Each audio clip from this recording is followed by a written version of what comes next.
Hello बच्चों, RRB JE CBT 2 के लिए आखिर के कुछ दिनों में हम प्रोडक्शन के कुछ इंपॉर्टेंट टॉपिक्स पर क्वेश्चंस डिस्कस करने वाले हैं। और इस सीरीज में बच्चों हम कोशिश करेंगे कि हर तरीके से इस तरीके से क्वेश्चन डिजाइन किए जाए कि आप लोगों का एक रिवीजन भी हो जाए और इंपॉर्टेंट क्वेश्चंस भी कवर हो जाए। इसमें मैं कुछ पीवाईक्यूज भी इंक्लूड कर रहा हूं ताकि एक बार फिर से उनका रिवीजन हो सके। वैसे आपको पता है कि हमने बेसिक सीरीज और लेवल अप सीरीज में काफी क्वेश्चन किए हैं और उसी सीरीज को एक तरीके से आगे मान सकते हैं, बट ये आखिर के कुछ दिन हैं जिसमें हम कंटिन्यूअसली आप लोगों की कुछ क्लासेस देंगे। इन क्लासेस में हम कोशिश यही करेंगे कि इसे रिकॉर्ड करके आप लोगों को रात को 9 बजे, आप लोगों के लिए 8 या 9 बजे जो भी सुटेबल टाइम होगा उसमें आप लोगों के सामने इसे जो है अपलोड कर दिया जाए ताकि आप लोग इसे देख सकें, रात को सोच सकें, इसे समझ सकें, क्योंकि प्रोडक्शन का बहुत इंपॉर्टेंट पार्ट है। कंफ्यूजन भी इन टर्म्स ऑफ केजीज मेरे पास आ रहे हैं और होता है ऐसा, मुझे पता है प्रोडक्शन के साथ ऐसा होता है। जब आप ज्यादा डिटेल में जाने लगते हैं तो इस तरह के डाउट्स आते ही आते हैं, बट डोंट वरी, आप लोगों को परेशान नहीं होना है। आप लोगों की प्रिपरेशन हो चुकी है बेसिकली और अब आपको क्वेश्चंस डायरेक्टली करने हैं, एमसीक्यू प्रैक्टिस लगाते रहना है, ठीक है। और ये सीरीज भी आप लोगों को प्रोडक्शन इंजन के लिए बहुत बहुत मदद करने वाली है। तो चलिए शुरू करते हैं बच्चों।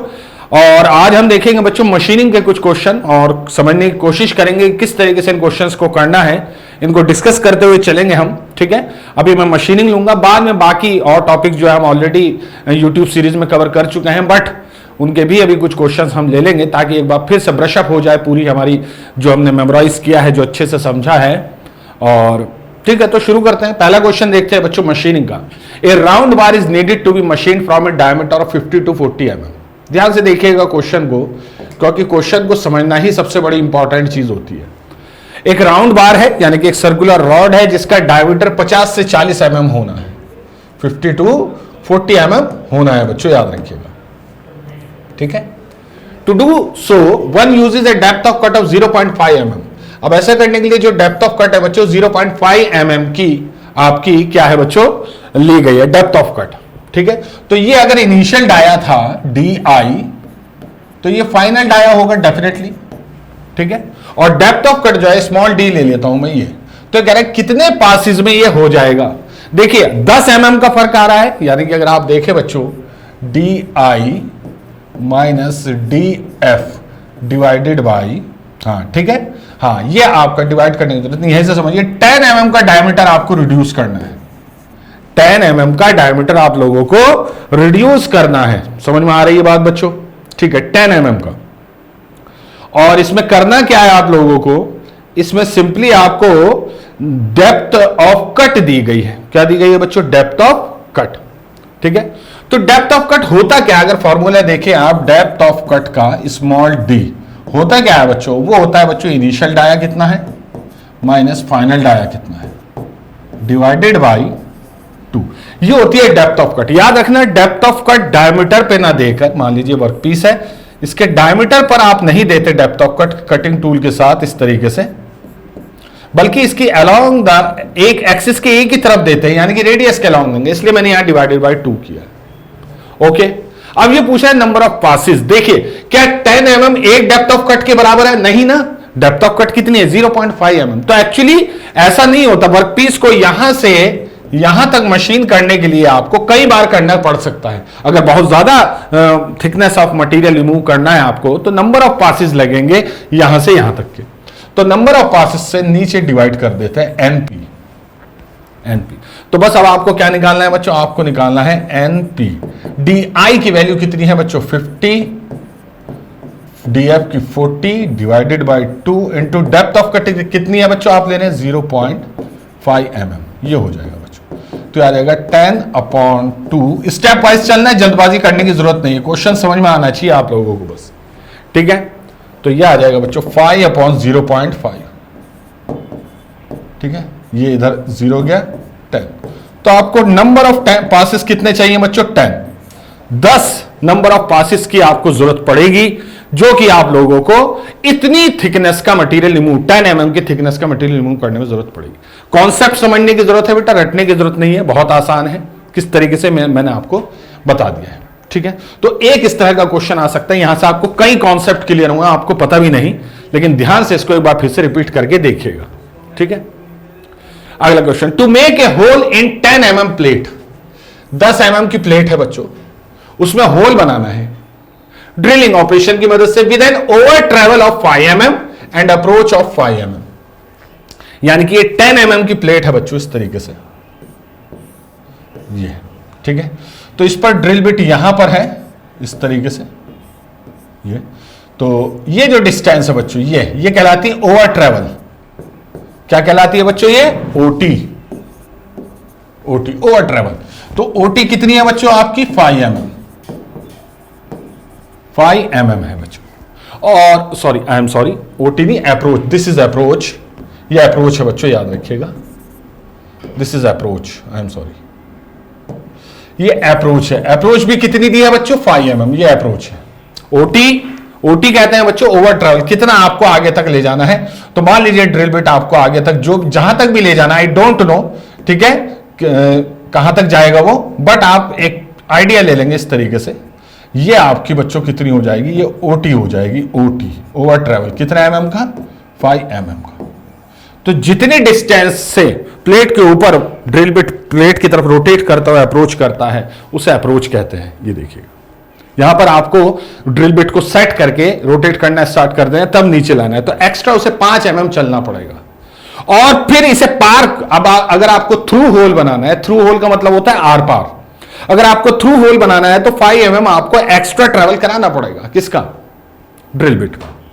कहीं कहीं आपको बच्चों अप्रोच जो है बच्चों पॉइंट लेंथ की भी बराबर होती है। किसके बच्चों? Point length. ये यानी कि कम से कम ड्रिल बिट इतना तो यहां तक पहुंचना चाहिए, यहां इतना तो पहुंचना ही चाहिए, तभी तो इतने डायमीटर का होल बनेगा। ये देखिए, ये होल बना, तभी तो इतने डायमीटर का होल बनेगा, थ्रू वो भी। अगर आप यहां तक लेकर आएंगे, यानी कि इसे थोड़ा यहां तक, मान लीजिए यहां तक होता है आपका, यहां तक पॉइंट ऐसे, तो आपका ये नीचे का हिस्सा रह जाता है होल होने से। तो actually over travel some time is considered as point length, some time, ठीक है। तो ये जो आपकी ओटी है, इसे कभी कभार सम टाइम अगर अलग से दे देगा फिर तो कहना ही क्या, फिर तो आपको पॉइंट एंगल भी निकालनी पड़ेगी, ठीक है। लेकिन कभी कभार इसे वो क्या ले लेता है बच्चों, कभी कभार इसे वो अप्रोच ले लेता है, सम टाइम। तो ये पॉइंट लेंथ है, क्या है बच्चों? Point length. समझ में आ गई बच्चों? तो पॉइंट लेंथ क्या होती है बच्चों? ये जो आपका मान लीजिए एक जर्नल डायग्राम बना रहा हूं ड्रिल बिट का, this is the drill bit, ये तो ये जो आपकी लेंथ होती है, ये आपकी पॉइंट एंगल, पॉइंट लेंथ होती है बच्चों, PL, पॉइंट लेंथ। और ये किसके बराबर होती है बच्चों? ये आपका इंक्लूडेड एंगल होता है, इसका ये हो गया मान लीजिए θ/2, ये डायमीटर का आधा हो गया बच्चों ड्रिल बिट के, और ये अप्रोच हो गई A, ये अप्रोच हो गई। तो आप देख सकते हैं बच्चों कि D/2 upon A equals to tan θ/2, ये होती है बच्चों आपकी PL। तो ये A जो है बच्चों, ये PL होती है, यहां से PL निकल जाएगी, ठीक है, ओके। तो इतना तो चलाना ही पड़ता है, इससे एक्स्ट्रा भी चल सकता है। तो उसे वो तो जब एक्स्ट्रा चल जाता है तो वो पॉइंट लेंथ ना कहकर आपको ओवर ट्रेवल दे देगा, ठीक है। अब यहां पर ये प्लेट की थिकनेस है बच्चों कितनी? 10 mm की, 10 mm की प्लेट की थिकनेस है, ठीक है, ये दिया है बच्चों, ओके। अच्छा, अब ये कह रहा है if the RPM of the bit के आरपीएम कितने हैं बच्चों? N, 200 आरपीएम, और फीड कितनी है बच्चों? 0.5 mm पर मिनट। ये एक्चुअली फीड ना होगा, इसे फीड रेट कहते हैं। क्या कहते हैं बच्चों? mm पर मिनट। वैसे तो फीड mm पर रेवोल्यूशन में होती है, बट आप उस mm पर रेवोल्यूशन की फीड से फीड रेट mm पर मिनट में भी निकाल सकते हैं। याद रखना, फीड रेट mm पर मिनट में होती है, आपको ये याद रखना होगा। तो फीड रेट आपको कितना दिया है बच्चों? FM 0.5 m, ठीक है। What will be the machining time? Machining time पूछ रहा है बच्चों, तो फॉर्मूला तो बहुत आसान है बच्चों, मशीनिंग टाइम का TC equals to L upon, मतलब TC लगाओ ना लगाओ, अपॉन F इंटू N। यहां F आपका mm पर रेवोल्यूशन में है और N आपका रेवोल्यूशन पर मिनट में। जब इन दोनों की मल्टीप्लाई होती है तो फीड रेट FM बन जाता है बच्चों, F इंटू N। तो यह आंसर आ जाएगा आपका mm पर मिनट में, ठीक है, ये mm पर, this is called feed rate. Okay, तो L क्या है? Tool travel. L क्या होता है बच्चों? आपका टूल ट्रेवल। ये टूल ट्रेवल होता है टोटल, ठीक है। तो L क्या होता है बच्चों? बेसिकली ध्यान से देखना, अप्रोच प्लस प्लेट की थिकनेस कितनी है प्लस ओवर ट्रेवल कितना है। तो अप्रोच कितनी है? 5, प्लेट की थिकनेस कितनी है बच्चों? 10 mm, और ओवर ट्रेवल कितना है बच्चों? Again 5 mm। तो कितना आएगा बच्चों? 20 mm इज द टोटल, ठीक है। बाकी सब दिया है, बाकी सब दिया। अब देखिए यहां पे n का कोई यूज नहीं बचा। n का यूज तब होता जब यहां पे फीड दी होती 0.5 mm पर रेवोल्यूशन, ठीक है। अगर ये रेवोल्यूशन में होता तो आप ये वाला फॉर्मूला लगाते, अगर ये mm पर मिनट में है तो आप ये वाला फॉर्मूला लगाएंगे, इनकी जगह fm रख देंगे यहां पर, ठीक है। तो machining time TC equals to कितना हो गया बच्चों? L कितना हो गया? 20 mm अपॉन F कितना है बच्चों? 0.5, तो 40 मिनट, 40 मिनट लगेंगे बच्चों 0.5 mm फीड की, दैट्स इट, ठीक है। अगला क्वेश्चन। अब याद रखना कि ये जो पॉइंट एंगल होता है ये बहुत इंपॉर्टेंट है। ये जो पॉइंट एंगल होता है, थीटा कहिए, फाई कहिए, जो भी कहना आपको कह सकते हैं। पॉइंट एंगल बेसिकली कौन सा होता है ये देखना बच्चों, मैं यहां दिखा दे, ये देखिए ए डिग्री, ए डिग्री, ये ए लिया है, आप इसे थीटा ले लीजिए, थीटा डिग्री, थीटा डिग्री। तो जो पॉइंट एंगल होता है, पॉइंट एंगल, इसे हम इंक्लूडेड एंगल भी कहते हैं कभी कभार, ड्रिल बिट के केस में इंक्लूडेड एंगल, तो ये बराबर होता है बच्चों 2 थीटा डिग्री, ठीक है। हाँ, तो या कोन एंगल भी कहते हैं कभी कभार, इसे कोन एंगल भी कहते हैं, ठीक है। तो परेशान मत होइएगा, लगभग एक ही नाम है, यू कैन अंडरस्टैंड क्या क्या हो रहा है। अब ब्रास या सॉफ्ट ब्रॉन्ज के लिए या जनरल पर्पस के लिए, जनरल पर्पस सबसे मोस्ट कॉमन वैल्यू जो है बच्चों 2 थीटा की, 2 थीटा की, वो है बच्चों 118 डिग्री, 118 डिग्री। लेकिन अगर आपको हार्ड और टफ मटेरियल मशीन करना है जैसे मैग्नीज स्टील रेल्स, तब आप 135 लेंगे। हार्ड मटेरियल के लिए जैसे जैसे मटेरियल हार्डर होता जाएगा पॉइंट एंगल आपको हायर लेना पड़ेगा, ठीक है। हाँ, आपको हायर लेना पड़ेगा, याद रखना बच्चों, ठीक है। तो हार्ड और टफ मटेरियल के लिए 135 डिग्री लेते हैं। अच्छा, अब जैसे जैसे ये 130, जैसे जैसे आपका याद रखना, एज थीटा इंक्रीजेस, जैसे जैसे थीटा इंक्रीज होगा बच्चों, जो ये होता है ये कटिंग एज, इसको हम कटिंग लिप कहते हैं बच्चों। क्या कहते हैं? Cutting lip. तो लेंथ जो है बच्चों आपकी, लेंथ किसकी? कटिंग लिप की, वो डिक्रीज होती चली जाएगी। वो क्या होती चली जाएगी? डिक्रीज। ये भी याद रखना, ये भी बहुत अच्छा कॉन्सेप्ट है। अच्छा, hard would, Bakelite hard plastic होता है बच्चों, ये याद रखना, ये आपका हार्ड होता है plastic. Hard rubber, fibre, soft and medium cast iron. तो देखिए soft and medium cast iron को अगर आप देखिए मेटल है, बाकी सारे नॉन मेटेलिक है। इनके लिए बच्चों 90 डिग्री बहुत सुटेबल रहता है, 90 डिग्री। अच्छा, would, rubber, Bakelite, fibre, moulded plastic सारे नॉन मेटल हैं। तो नॉन मेटल के लिए तो भैया ये जो यहां पर रबर है ये सॉफ्ट है बच्चों, याद रखना। ये जो रबर यहां देखिए सॉफ्ट है, ये बैकेलाइट आपका, ये जो हार्ड रबर है बैकेलाइट, ठीक है। मोल्डेड प्लास्टिक भी सॉफ्ट होती है बच्चों, याद रखना। तो जैसे जैसे मटेरियल सॉफ्ट होगा 90 से कम हो जाएगा, 60 डिग्री रह जाएगा, ठीक है। हाँ, okay. Hard and tough material के लिए पीछे बता चुका हूं कितना, 135। आप कुछ भी हो, चाहे वो आपका क्रैंक शाफ्ट हो, स्प्लिट पॉइंट हो फॉर डीप होल, या फिर आपका overcome excessive thrust due to heavy, कोई बात नहीं, बस इतना याद रखना। हार्ड एंड टफ मटेरियल 135 लेते हैं। ओके, ये देखिए general purpose regular point angle जो होता है बच्चों 118 डिग्री होता है। बाकी माइल्ड स्टील पर भी यही यूज होता है। नोटिस करते चलना कहां क्या क्या बता रहा हूं। देखिए कास्ट आयरन, सॉफ्ट या मीडियम कास्ट आयरन के लिए 90 डिग्री। अगर आपका बहुत हार्ड है कास्ट आयरन तो अगेन 135 डिग्री लेंगे, है। अगर आपका हार्ड कास्ट आयरन है तो आप कितना लेंगे? 135। वैसे हार्ड कास्ट आयरन जैसी कोई चीज होती नहीं है, वो होती है व्हाइट कास्ट आयरन, और व्हाइट कास्ट आयरन अनमशीनेबल है, उसकी मशीनिंग नहीं होती है। तो जनरली बच्चों कास्ट आयरन 90 डिग्री, ठीक है, ये याद रखना बच्चों आप। अब इधर आ जाइए, माइल्ड स्टील के लिए आप कितना लेंगे? 118 डिग्री, ठीक है। Brass, brass and soft bronze के लिए क्या ले लिया बच्चों आपने? 118 डिग्री, वो भी सही है। ठीक है, स्टील रेल, मैग्नीज स्टील आपका हार्ड मटेरियल है बहुत, तो इसके लिए भी वही लेंगे 135। लैमिनेटेड प्लास्टिक और माइल्ड स्टील के लिए 118 डिग्री लेंगे बच्चों।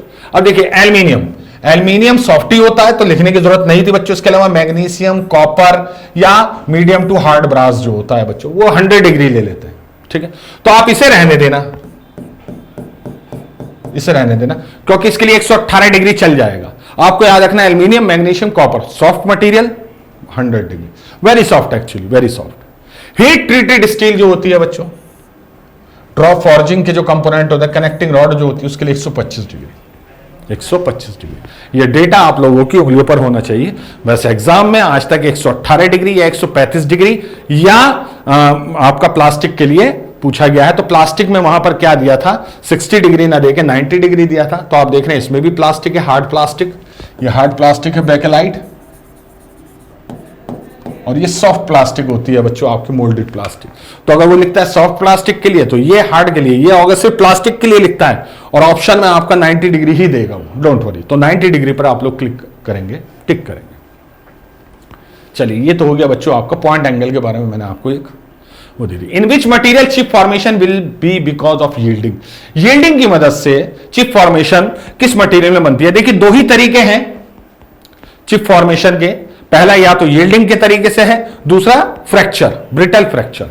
तो यील्डिंग के तरीके से बच्चों याद रखना, cast iron, brass, copper, bakelite में से जो सॉफ्टेस्ट मटेरियल है, जो सॉफ्ट मटेरियल है, ठीक है, यील्डिंग होती है बच्चों आपका सॉफ्ट और डक्टाइल मटेरियल, सॉफ्ट और डक्टाइल मटेरियल के लिए। तो वो हो जाएगा बच्चों आपका कॉपर। वो क्या हो जाएगा बच्चों आपका copper. Why chip thickness is always more than uncut chip thickness? देखिए जब मटेरियल को कट करना होता है तो इस तरीके से मटेरियल की चिप रिमूव होती है, मान ये, ठीक है, ये आपका कटिंग टूल हो गया, ये टूल हो गया। तो ये जो होती है बच्चों ये चिप थिकनेस होती है बच्चों A2, और ये अनकट चिप थिकनेस होती है A1। तो याद रखना बच्चों A2 हमेशा ज्यादा होगी A1 से। क्यों? देखिए ये जो कटिंग टूल है ये इस चिप को इधर की तरफ पुश करेगा, इधर की तरफ पुश करेगा, ठीक है। अनकट मटेरियल इधर की तरफ पुश करेगा, इधर की तरफ पुश करेगा। फ्रिक्शन चिप और टूल के बीच, देखिए चिप की मोशन ऐसे है तो फ्रिक्शन ठीक अपोजिट होगा, ठीक अपोजिट। तो आप देख रहे हैं सारे forces are trying to compress the chip, तो जिससे चिप की लेंथ कम हो जाएगी, यानी कि जो चिप होगी लेंथ, मान लीजिए चिप की लेंथ L2 है, वो कम होगी L1 से, लेकिन थिकनेस बढ़ जाएगी, थिकनेस बढ़ जाएगी। तो क्या होता है, चिप पर कंप्रेसिव फोर्स लगता है बच्चों, इस वजह से आप लोगों का चिप की थिकनेस ज्यादा होती है। प्लेन और सिंपल तरीके से याद करते चलिए तो आपका सही रहेगा।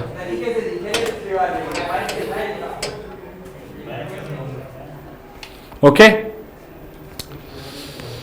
सेकेंडरी शेयर जोन अकर, जो सेकेंडरी शेयर जोन होता है बेसिकली वो कहां होता है? देखिए जब आप कटिंग पावर सप्लाई करते हैं मशीनिंग में, तो आपका 3 जगह मशीनिंग पावर आपकी कंज्यूम होती है, 3 जगह। तो मैं यहां लिख देता हूं, पावर जो होती है बच्चों, पावर वो एक्चुअली कटिंग से आप कैलकुलेट करते हैं, कटिंग पावर। तो ये 2 जगह आपकी ब्रेक होती है, यानी कि यूज होती है। एक तो होती है बच्चों आपका शेयरिंग में, शेयरिंग, और एक होती है बच्चों अगेंस्ट फ्रिक्शन, अगेंस्ट फ्रिक्शन, ठीक है। तो शेयरिंग जो होती है बच्चों बेसिकली कहां होती है बच्चों? शेयरिंग 2 जगह होती है। एक तो होती है बच्चों आपकी विद इन द मटीरियल, ये ऐसा एक जोन बनेगा बच्चों, ये कहलाता है बच्चों primary shear zone, primary shear zone. और एक कहलाता है, एक बनता है बच्चों यहां पर, इस जगह पर, यहां, ये इसे कहते हैं बच्चों सेकेंडरी शेयर जोन। तो अगर पूछता है प्राइमरी शेयर जोन कहां बनेगा, इसी प्राइमरी शेयर जोन में शेयर प्लेन बनता है, यानी कि जोन को जोन ना मान के हम प्लेन मान लेते हैं जब हम मर्चेंट सर्किल एनालिसिस करते हैं, तो इसे प्लेन मान लेते हैं बच्चों। इसी के अलावा चिप अपने पेरेंट बेस मटेरियल से अलग होती है, शेयर प्लेन। तो इसे हम पूरा जोन न मान के एक प्लेन मानते हैं पूरी मशीनिंग में, नोटिस कीजिएगा, लेकिन ऐसा होता नहीं, एक्चुअली ये जोन ही होता है। और दूसरा जोन है बच्चों at the chip tool interface, जहां पे चिप और टूल के बीच कांटेक्ट है, यानी कि एक फेस पे टूल के, ठीक है, तो उसे कहते हैं सेकेंडरी शेयर जोन। अब ये किसे पूछ रहा है बच्चों? सेकेंडरी शेयर जोन पूछ रहा है। ये विद इन द वर्क है? नहीं, ये तो प्राइमरी शेयर जोन होगा, ये प्राइमरी शेयर जोन होगा। At cutting tip of tool ये नहीं होगा। Chip tool interface yes, within found chip ये होगा। तो चिप टूल इंटरफेस पर आपका बनेगा क्या? सेकेंडरी शेयर जोन, याद रखना बच्चों, ठीक है। तो जो शेयरिंग पावर होगी वो इन दो जगह पर कंज्यूम होगी, और इसके अलावा बच्चों शेयरिंग पावर यहां यूज होगी, यहां होगी, जबकि फ्रिक्शन पावर सिर्फ और सिर्फ यहां यूज होगी, क्योंकि फ्रिक्शन यही है। चलिए अगला question, angle found in between shear plane and direction of cutting tool is known as.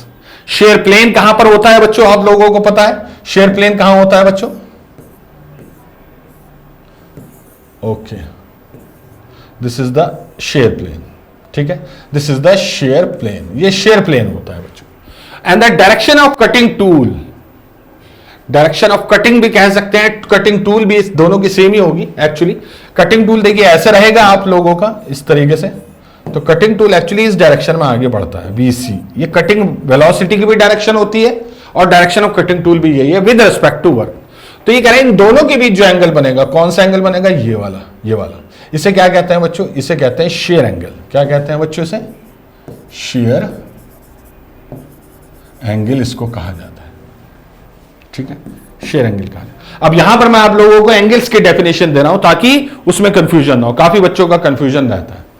देखिए आप अपनी डेफिनेशन याद कीजिए, एग्जाम में अगर कुछ अलग का ऑप्शन गया उसमें से भी आप मैनिपुलेट करके आंसर निकाल सकते हैं। तो थोड़ा सा तो आप लोगों को अब क्या करना होगा, थोड़ा सा तो आपको ये अपने ऊपर थोड़ा सा प्रेशर डालना होगा कि जो लिखा हुआ है उस चीज को कैसे आप लोग क्या करेंगे, अंडरस्टैंड करते हैं, समझते हैं। Angle in between face of tool and plane passing through the cutting tip parallel to the base of tool is known as, ठीक है। ये पूछा है एंगल बताइए वो जो टूल के फेस, इसे क्या कहते हैं बच्चों? रेक फेस कहते हैं। एक ही फेस होता है टूल का, that is called rake face. बाकी फ्लैंक अलग होते हैं, एक साइड फ्लैंक होता है, एक एंड फ्लैंक होता है। तो जो आपका कटिंग टूल होता है बच्चों, अगर इसे टॉप से देखेंगे आप कटिंग टूल को, तो ये जो आपका फेस होता है, ये इसे कहते हैं रेक फेस। साइड से देखने पर रेक फेस आपको एक लाइन की तरह नजर आएगा इस तरीके से। इतना तो ज्योमेट्री आपको देखनी पड़ेगी। ये क्या है बच्चों? Rake face. तो कह रहा है रेक फेस और एक ऐसा प्लेन जो कि पास हो रहा है कटिंग टिप से, this is called cutting tip. यहां से एक प्लेन पास हो रहा है बच्चों इस तरीके से, और ये प्लेन किस तरीके से? पैरेलल टू द बेस, जो बेस है बच्चों टूल का उसके ठीक पैरेलल है। तो ये एंगल ये पूछ रहा है कितना होगा बच्चों? आपको पता है बच्चों, बैक रेक एंगल। क्या कहते हैं बच्चों से? Back rake angle. Angle it between the portion of the flank immediately below the cutting edge. अब ये फ्लैंक कहां होता है बच्चों? देखिए जो कटिंग टूल होता है बच्चों, उसका 3D डायग्राम कुछ इस तरीके से होता है। मैं आपको एक रफ, एक सेकेंड कीप कीजिए इसे यार। हाँ, एक मैं आपको वो दे रहा हूं बच्चों,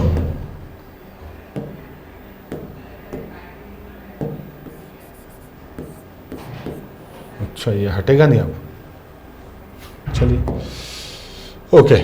ये है बच्चों आपका 3D diagram of cutting tool.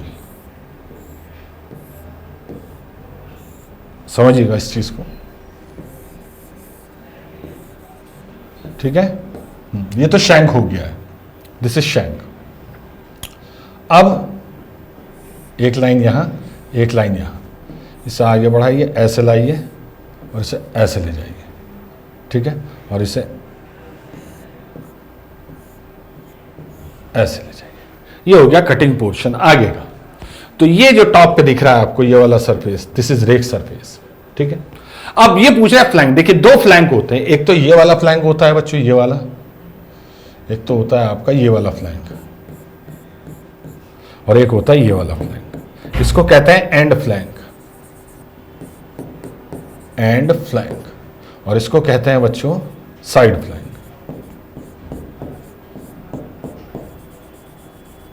इसको कहते हैं साइड फ्लैंक। अब ये जो कटिंग एज है, ये this is called cutting edge, यहां से यहां तक, ये पूरी इतने पोर्शन को कटिंग एज के साइड कटिंग एज कहते हैं, और इसे कहते हैं एंड कटिंग एज, यहां से यहां तक। अब दोनों फ्लैंक्स कटिंग एज के जस्ट बिलो होते हैं, याद रखना, जस्ट बिलो। अब ये कह रहा है angle between the portion of the flank immediately below the cutting as, cutting edge के ठीक बिलो, दोनों है, अभी तक कुछ क्लियर नहीं है बच्चों। And a line perpendicular to the base of the tool, base क्या है बच्चों टूल का, ये होगा ना टूल का बेस, ये है ना, ये नीचे का, इसके ठीक एक परपेंडिकुलर लाइन लेनी है। measured at the plane right angle to the flank, measured at the plane right angle to the flank, which allows tool to cut without rubbing on the work surface, which allows tool to cut without rubbing on the work surface is known as। अब देखिए इसको समझने के लिए बच्चों ध्यान से देखना, इसका अगर मैं ये वाला इधर से देखूं इस कटिंग टूल को तो मुझे कुछ ऐसा दिखाई देगा, ये दिखाई देगा, ठीक है, ये तो मुझे दिखाई देगा ये वाला सरफेस, साइड फ्लैंक ये रहा, और एंड फ्लैंक आपका इधर है, एंड फ्लैंक इधर है, ठीक है। अब हमें एक ऐसी लाइन लेने जो परपेंडिकुलर है to the base of the tool, जो बेस है टूल का उसके परपेंडिकुलर तो ये लाइन होगी ना भाई, ये लाइन होगी ना, ये इस बेस के ठीक परपेंडिकुलर, ये ठीक है, हाँ ये लाइन होगी।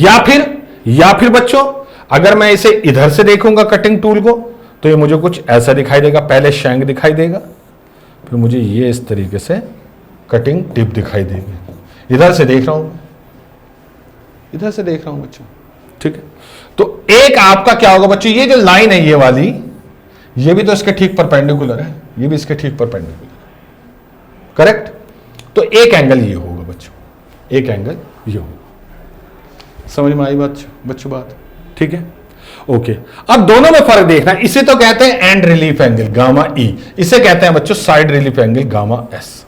अब इन दोनों में से कौन सा पूछा है, दोनों ऑप्शन में है, एंड रिलीफ एंगल भी साइड रिलीफ एंगल भी, दोनों आपका किस में है, ठीक है, ये एज नहीं होगा, डोंट वरी, हाँ दोनों है बच्चों अवेलेबल। लेकिन इसने एक चीज कह दी बच्चों, क्या, measured at a plane right angle to the flank, flank के ठीक परपेंडिकुलर राइट एंगल। अब नोटिस कीजिए बच्चों फ्लैंक ये है, इसके ठीक परपेंडिकुलर जो है बच्चों, परपेंडिकुलर कौन सा आपका बच्चों प्लेन है, ठीक है। देखिए इस वाले एंगल को तो मैं इस प्लेन में नापूंगा, इस प्लेन में भाई सामने से देख रहा हूं तभी तो इस प्लेन पे ही तो दिखाई देगा ये एंगल मुझे, तो क्या ये एंगल फ्लैंक के परपेंडिकुलर है, अच्छा। और इस वाले प्लेन को आप देख रहे हैं बच्चों, मैं इस प्लेन पे नाप रहा हूं, इस वाले एंगल को, यहां मुझे ये एंगल नजर आ रहा है, ये वाला, ये साइड रिलीफ एंगल है, तो क्या ये किसी फ्लैंक के परपेंडिकुलर है, नहीं है या है, ठीक है।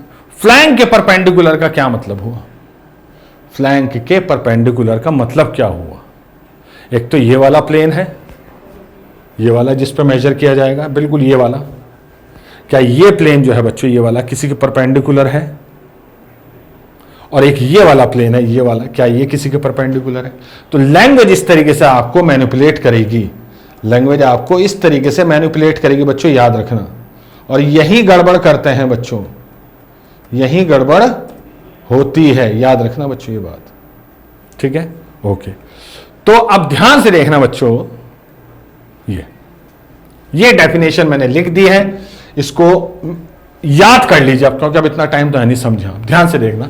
And relief angle is defined as the angle between the portion of the end flank immediately below the cutting edge. अब अगर वो हमें एग्जाम में ये दे देता, सॉरी, अगर वो एग्जाम में हमें क्या दे देता बच्चों, ये दे देता, ये वाला वर्ड, तो हमारा काम आसान हो गया था।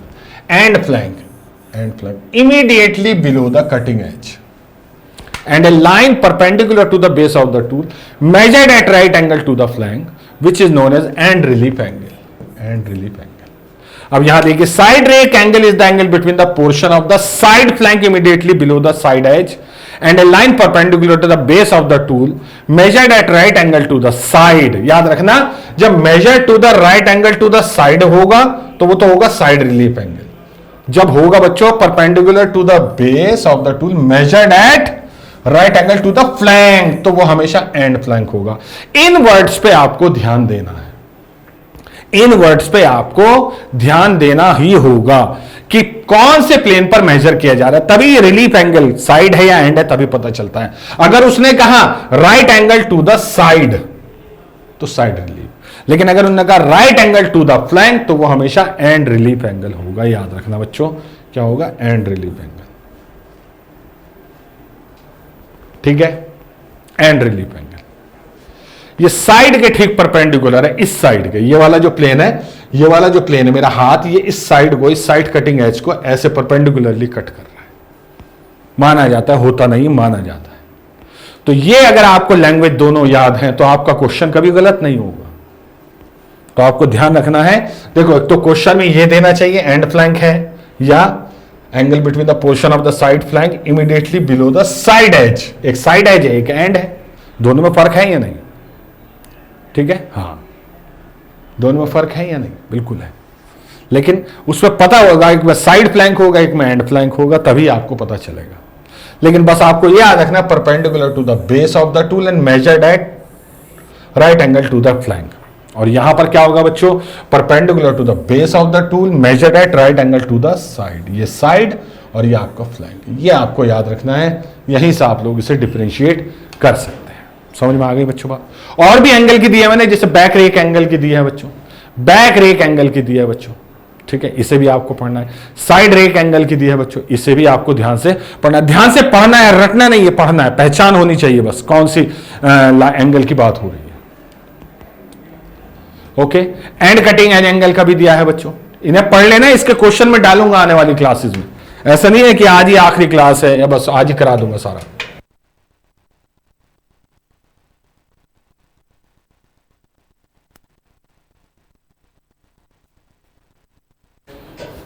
ओके, तो इसे थोड़ा सा समझ लेना आप लोग। अगला question, angle in between the face of the tool and plane passing through the cutting tip parallel to the base is known as angle in between the face of the tool. ये तो हो ही गया है बच्चों, ये तो आपको पता ही है, बैक रेक एंगल है, इसमें कोई इशू नहीं। Strength of cutting tool depends on, किसी भी कटिंग टूल की स्ट्रेंथ किस चीज पे डिपेंड करती है? कटिंग स्पीड पर, वर्क मटेरियल पे, बैक रेक एंगल पे या रिलीफ एंगल पे? तो इन सब में मेनली किस पे डिपेंड करती है बच्चों? Back rake angle. ठीक है, देखिए ये जो होता है बच्चों, एक सेकेंड मैं आपको दिखा देता हूं।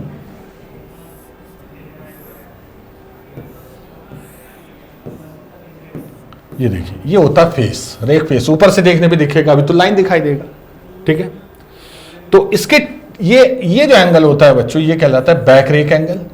ये जो एंगल होता है बच्चों, ये कहलाता है आपका लिप एंगल। क्या कहलाता है बच्चों? Lip angle.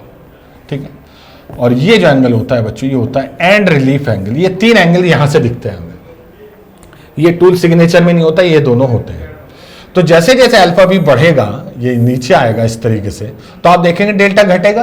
तो as alpha B increases then lip angle delta decreases, सीधी सी बात है। और डेल्टा डिक्रीज होने का मतलब है कि साइड कटिंग एज के नीचे मटेरियल का अमाउंट कम होता चला जाएगा, जिससे क्या होता है कि इनिशियली जब वर्कपीस के, रोटेटिंग वर्कपीस के कांटेक्ट में टूल आएगा तो एक झटका लगता है, उस झटके को सहने की क्षमता इसकी कम होती चली जाएगी, और एक समय ऐसा आएगा कि इतनी कम हो जाएगी कि टूट जाएगा टच में आते ही। ठीक है, तो this is called strength of cutting tool.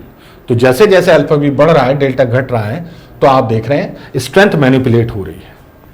Hence मैं लिख देता हूं बच्चों, बहुत अच्छा ऑब्जर्वेशन है। Strength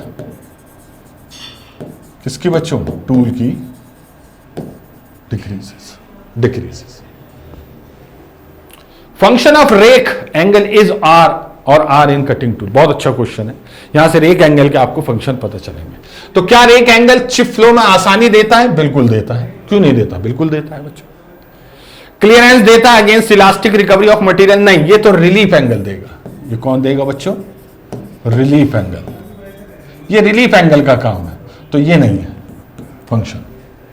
to decide tool strength, क्या टूल स्ट्रेंथ को डिसाइड करता है? यस, इनडायरेक्टली डिसाइड करता है। वैसे तो लिप एंगल करता है, बट स्टिल लिप एंगल को डिसाइड करने के लिए रेक एंगल होता है। इसलिए स्मूदर शेयरिंग एक्शन, क्या वर्क इसे छेड़छाड़ करने पर रेक एंगल को शेयरिंग एक्शन पे फर्क पड़ता है? बिल्कुल पड़ता है भैया, क्योंकि जैसे ही अल्फा चेंज होगा, एज अल्फा चेंजेस, या ऐसे लिखिए एज अल्फा, मैं बता देता हूं, इंक्रीजेस, एज अल्फा इंक्रीजेस, यानी कि पॉजिटिव, ये पॉजिटिव रेक एंगल की बात हो रही है भाई। किसी चीज के बढ़ने का मतलब होता है पॉजिटिव होना, है ना? ओके, तो क्या होता है देन, जो शेयर एंगल होता है बच्चों, शेयर एंगल बीटा, जैसे शेयर एंगल होता है बच्चों, ठीक है, शेयर एंगल जो होता है, देखिए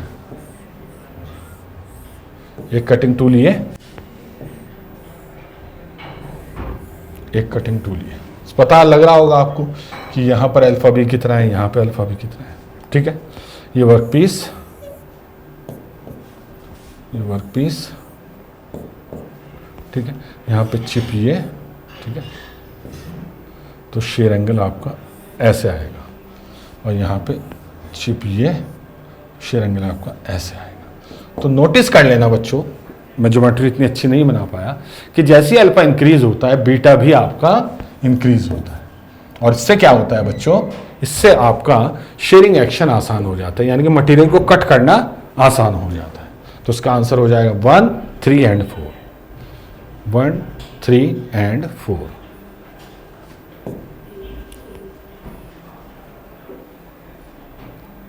वन 3 एंड 4 कहीं नहीं है ना? हाँ, इसका आंसर बच्चों ये होगा 1, 3 एंड 4, ठीक है। तो एक ऑप्शन बस आप अलग से लिख लेना, यहां नहीं आया वो ऑप्शन 2 छूट गया, ठीक है।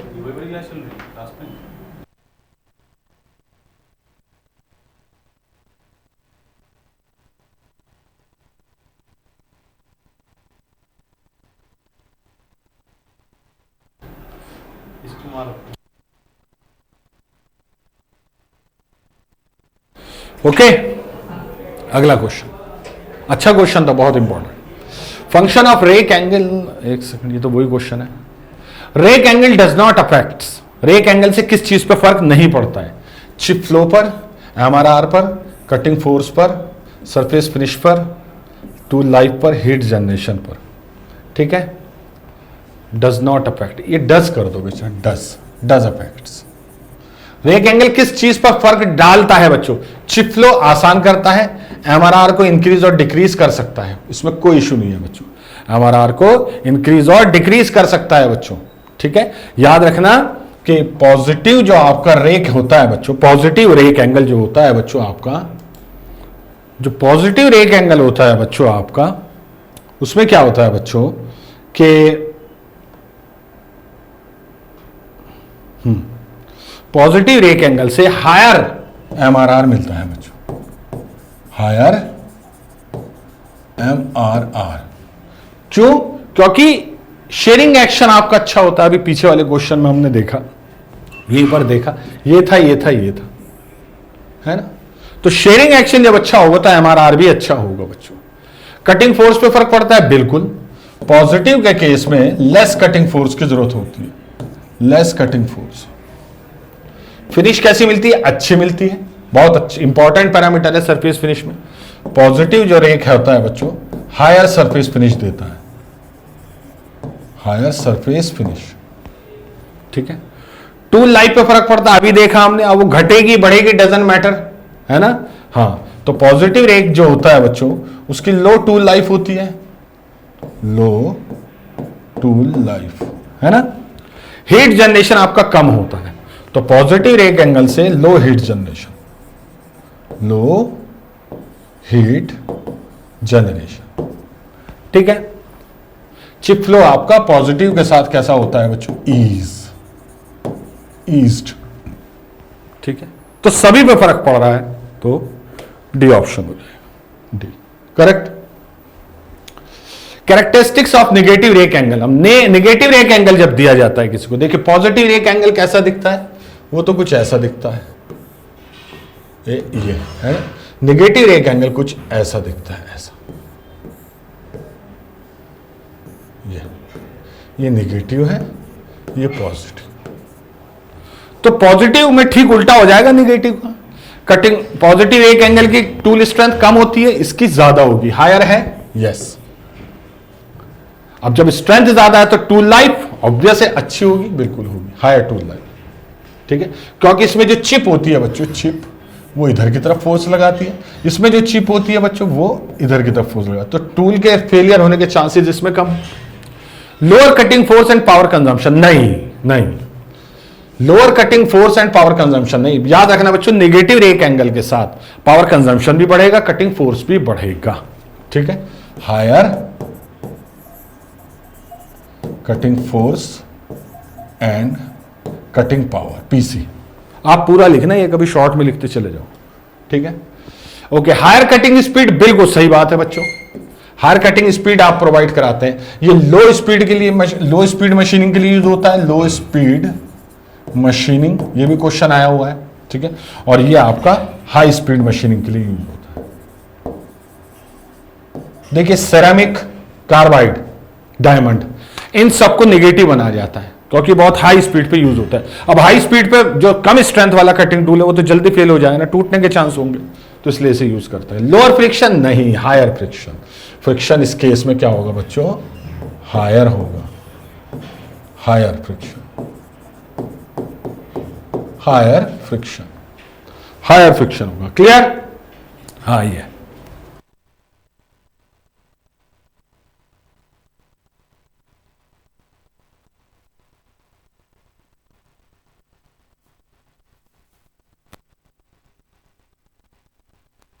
ओके।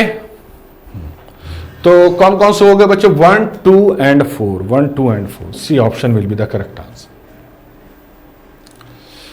ओके, ये भी हो गया। Work should not rub against cutting tool which angle, ये वही क्वेश्चन है बच्चों, सेम पीछे वाला यही है, ठीक है। पीछे वाला, work should not rub against cutting tool which angle prevents it in A cutting tool. Work जो है कटिंग टूल के अगेंस्ट रब नहीं होना चाहिए, इसके लिए कौन सा कटिंग एंगल आप प्रोवाइड कराते हैं।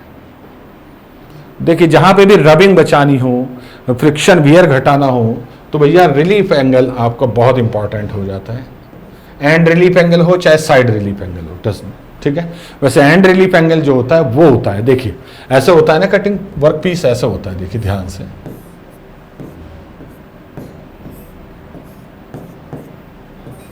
ये होता है वर्क कटिंग टूल, ठीक है।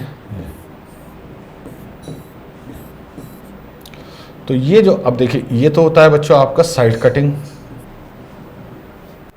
अच्छा रिलीफ एंगल कह रहा है, relief angle, I am sorry, ये मैंने डायग्राम गलत बना दिया, साइड कटिंग एज तो नहीं होगा। रिलीफ एंगल, रिलीफ एंगल देखिए दो तरीके से हो सकता है, एक तो आपको यहां दिखता है ये वाला, तो मान लीजिए ये आपका वर्क पीस है और ये आपकी चिप बन रही है इस तरीके से, ठीक है। तो ये जो मशीन्ड हो चुका सरफेस है ये इस सरफेस से ना घिसे, इसलिए हम क्या प्रोवाइड कराते हैं यहाँ पर, and relief angle, and relief angle. Side relief angle भी अगेंस्ट द रबिंग ही दिया जाता है। रिलीफ एंगल का मतलब है क्लियरेंस एंगल, क्लियरेंस किसके अगेंस्ट, रबिंग के अगेंस्ट, तो and relief angle will be the correct answer. Chip width can be control by which tool angle, किस टूल एंगल से आप चिप विड्थ को कंट्रोल कर सकते हो, चिप विड्थ को आप कंट्रोल कर सकते हो, ठीक है। देखो सीधी सी बात है, अनकट चिप थिकनेस डिसाइड करती है चिप थिकनेस कितनी है, ये दोनों डिपेंडेंट है क्योंकि इनसे बनता है एक chip cutting ratio RC A1/A2, correct, इससे डिसाइड होता है चिप थिकनेस रेशियो, ठीक है। ओके, तो चिप की विड्थ को अगर कंट्रोल करना है, क्या रेक एंगल को आप वो करेंगे, ये थिकनेस है एक्चुअली, ये थिकनेस है, इसे ऐसे नहीं समझेंगे आप, आई एम सॉरी, ये थिकनेस है बेटा, ये तो थिकनेस है, ये विड्थ की बात कर रहा हूं, मुझे थिकनेस याद आ रहा था, ये विड्थ की बात कर रहा है। इंपॉर्टेंट वर्ड क्या है बच्चों यहां पर, विड्थ, याद रखना, यहां पर इंपॉर्टेंट जो है बच्चों विड्थ है। तो चिप विड्थ जो होती है बच्चों वो किस चीज से आप कंट्रोल कर सकते हैं, देखिए एक तो कटिंग एज ये होती है बच्चों, साइड कटिंग एज ये वाली, और एक ये होती है, ठीक है, एक ये होती है। तो ये तो किसी चीज को सीधा काटेगी, बिल्कुल मान लीजिए ये रॉड है, इसको ऐसे काटेगी, ठीक है, और ये थोड़ा सा तिरछा काटेगी। तो किसकी चिप ज्यादा है? ये वाली चिप की विड्थ ज्यादा है ना, तो किसका फर्क पड़ रहा है बच्चों? साइड कटिंग एज एंगल का। तो चिप की विड्थ को जो कंट्रोल करता है वो साइड कटिंग एज करती है। याद रखना कि जो साइड कटिंग एज एंगल है, जैसे ही ये इंक्रीज होता है, चिप की विड्थ जो होती है बच्चों, विड्थ वो आपकी डिक्रीज हो जाती है, ओ सॉरी इंक्रीज हो जाती है, सॉरी इंक्रीज हो जाती है, इंक्रीज। लेकिन एक बात और याद रखना बच्चों, थिकनेस जो होगी चिप की थिकनेस, वो आपकी कम हो जाएगी, कम हो जाएगी। ठीक है, हाँ, कटिंग फोर्स का डिस्ट्रीब्यूशन हो जाएगा। कटिंग फोर्स बहुत देखिए, यहां पर कम लेंथ पर सेम फोर्स लगेगा, यहां ज्यादा लेंथ पर फोर्स है, इसकी लेंथ ज्यादा होगी ऑब्वियस है। किसी भी चीज के सीधा बनाइए, मान लीजिए यहां तक इन दोनों के बीच, और इसे तिरछा बनाइए, किसकी लेंथ ज्यादा है? ये वाली ना, तो ये ज्यादा होगी ऑब्लिक वाली। ठीक है, तो चिप की जो लेंथ है वो, ठीक है, चिप की जो लेंथ है वो उसका जो, उससे जो फोर्स लगता है कटिंग टूल पर, वो पहले कम लेंथ पे लग रहा था, अब ज्यादा लेंथ पे, तो इसे कहते हैं कटिंग फोर्स का डिस्ट्रीब्यूशन हो जाना। तो इससे टूल लाइफ इनहेंस हो जाती है बच्चों, याद रखना। ठीक है, ओके, किस किस का क्या काम है ये मैंने आपको बता दिया बच्चों। ठीक है, मेन काम, रेक एंगल चिप फ्लो को कंट्रोल करता है बच्चों। ठीक है, अच्छा, साइड रिलीफ एंगल आपका प्रिवेंट करता है रबिंग को। क्या करता है बच्चों? रबिंग को प्रिवेंट करता है बच्चों। ठीक है, and relief angle feed facilitate करता है, अवॉइड करता है फ्रिक्शन। ठीक है, ये सब लिखा है, नहीं याद कर लेना बच्चों अच्छे से। कटिंग एज एंगल डिस्ट्रीब्यूट करता है कटिंग फोर्स को। इंक्लिनेशन एंगल अफेक्ट्स करता है चिप इवैक्यूएशन। इंक्लिनेशन एंगल क्या है बच्चों? एक तरह का बैक रेक एंगल और साइड रेक एंगल का कॉम्बिनेशन है इंक्लिनेशन। तो देखिए, कटिंग टूल को अगर सामने से देखेंगे आप, मान लीजिए ये तो शैंक है, दिस इज द शैंक। अब इसमें कटिंग टूल थोड़ा ऐसे होता है ना, तिरछा, यही तो है रेक फेस, ये तो इस साइड रेक एंगल होता है, इसमें बैक रेक एंगल भी होता है, तो इनके कॉम्बिनेशन से होती है। अब अगर ये बिल्कुल ऐसे होता तो चिप यहीं इकट्ठी होती रहती, तो चिप को बाहर निकालने के लिए मशीनिंग एरिया से हम इंक्लिनेशन एंगल प्रोवाइड कराते हैं।